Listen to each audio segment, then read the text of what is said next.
Hey guys, today I'm going to show you how to make 3 terrific spring salad ideas that would be perfect for Easter Sunday. They're quick, they're fresh, and so delicious too, and I'll also give you some ideas of what to pair with them from recipes from my channel. Okay, let me show you how to put them together. First up, let's tackle the cucumber radish and sugar pea salad. I love this combination because it is so springy and so fresh. It's also a super simple salad to put together and has just a few key ingredients. So we're first going to be working with 3 English cucumbers. So we want to slice our cucumbers into thin discs, and I find the easiest way to do that is with a mandolin, but you can also use a sharp knife too. Now most mandolins come with a hand guard, which I highly recommend using, but because the cucumbers are so long, what I recommend doing is cut them in thirds, slice them just a little bit, and then put the hand guard on. And you'll see you'll have beautiful cucumber slices that are all uniform in size. That's why I love the mandolin. And then you're going to do the same thing with the radish. So you just want to cut the tops off the radish and give yourself a flat side. And then working with the hand guard, slice your radishes. And we're going to be using 4 of those. Then you're going to transfer your cucumbers and your radishes into a large mixing bowl.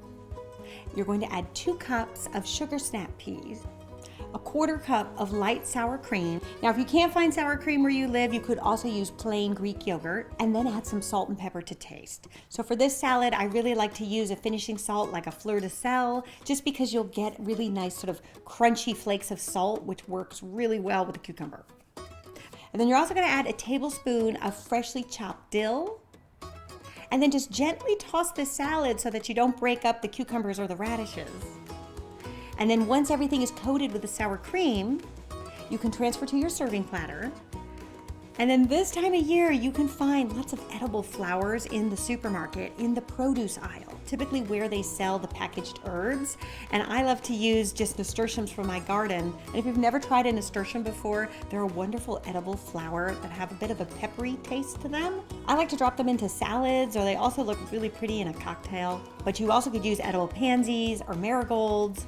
Just if you're doing this, make sure that you're buying it from a grocery store or you're growing them yourself. I wouldn't go into a neighbor's yard and start picking the flowers because you don't know what they're putting on them. You want to make sure they're safe to eat.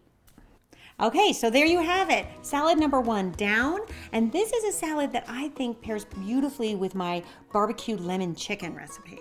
So I'll leave you the link to that video in the description. Next up, let me show you how to make my charred asparagus salad with a thyme shallot vinaigrette. It's a super simple recipe to put together, and it pairs beautifully with things like chicken or salmon. I really love to serve this recipe with my lobster thermidor, which is another elegant meal if you're looking for something to serve on Easter Sunday. So the first thing you want to do is trim your asparagus. So you just want to trim off the ends, that sort of really coarse fibrous area at the end of the asparagus spear. And I also think it's a good thing to do to trim according to the size of your skillet. And you want to make sure that they all lay down in there flat. And then we're going to drizzle a little bit of olive oil in our skillet. And then we're going to char the asparagus in batches. And you just want to lay the asparagus down on a single layer because they'll char easier that way. The trick with this technique is you don't want to overcook the asparagus because then they're going to lose their crispness and get kind of limp on you. So just do it long enough for the asparagus to char. You'll see they'll start to turn kind of golden brown and blistered, and then you can take them off. You could even do this the day before because this is a salad that's meant to be served cold. Then for our dressing, we're going to take a 1.5 teaspoons of Dijon mustard, a 1.5 teaspoons of white balsamic vinegar. I love the white balsamic because it has a really nice sweetness to it, which is going to pair really well with the shallot. And you can mix that up until combined, and then we're slowly going to whisk in about 3 to 4 tablespoons of grapeseed oil, or any kind of non-flavored oil. Now I say 3 to 4 because you can start with 3. If you like a nice tang to your vinaigrette, that might be all you need. If you like it a little bit more mellowed in flavor, add another tablespoon and that'll knock it down. And then we're also going to add 1/2 teaspoon of freshly minced thyme and a tablespoon of minced shallots. And then whisk that all up. And the way I like to serve this is to take the asparagus spears and line them all going the same way on a rectangular platter, and then just drizzle the vinaigrette on top. And then for some added freshness and to make it even extra pretty, you can garnish with a little bit of lemon zest on top. And that'll create a really nice springy flavor. And there you have it, second salad down and ready to go. Okay, so for our third salad, I'm going to show you how to make a wonderful chilled couscous salad with dried fruits and nuts and fresh mint. This would be a wonderful salad to pair with my cinnamon chicken recipe. So in a large saucepan, you're going to boil 1.5 cups of water with 2 tablespoons of butter and 1/2 teaspoon of salt. Once that comes up to a boil, you can then add 1.5 cups of couscous, turn off the flame, put the lid on the pot, and just let it sit there. This is the easiest type of dish to make because it cooks in like 5 minutes. Then once it's done, you can remove your lid, fluff it up with a fork, and then transfer it to a large mixing bowl to cool.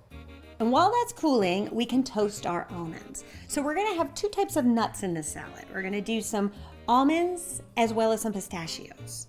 And I really like to toast one and leave the other one raw. I just think it adds for some great texture and different flavors in the couscous. So I like to toast the almonds because you'll get a really nice crunch that way. And then leave the pistachios raw because they're kind of meaty and flavorful, and I think they're better raw. So on a large baking sheet, you're gonna add 1/2 cup of the raw sliced almonds, and you're gonna bake those at 350 for about 6 to 8 minutes, just until they're fragrant and golden brown.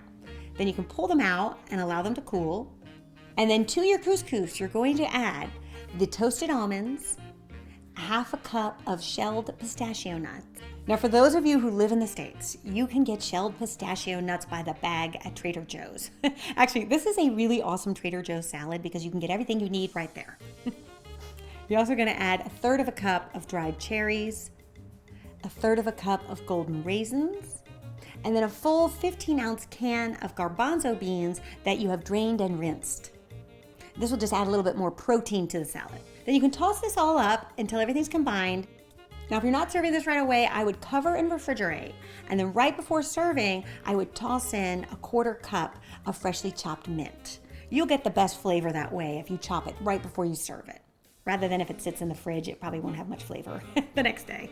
And the way I like to serve this is to take a shallow bowl, almost something that's just a step up from a plate, and then pour out the couscous so that it kind of mounds up and creates almost like a little pyramid. I think it looks really pretty that way. It's just a simple thing to do. And there you go, another wonderful springtime salad that would be perfect for Easter Sunday. I hope you guys give these salads a try and let me know what you think. Subscribe for more quick and easy recipes, and I'll see you back here next week with another one. Until then, bye.